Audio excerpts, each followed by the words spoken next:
నర్సిరెడ్డి చిక్కుల రామకృష్ణ నేను కొలిశెట్టిగూడెం గ్రామ పంచాయతీకి సభ్యుడిగా ఎన్నికైన నేను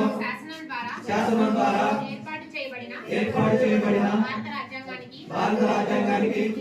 నిజమైన విధేయత కలిగి ఉంటానని భారతదేశ సార్వభౌమత్వం మరియు ఏకత్వాన్ని కాపాడుతానని తెలంగాణ పంచాయతీరాజ్ చట్టం 2018 మరియు దాని కింద రూపొందించిన నియమావళి ప్రకారం నా విధులను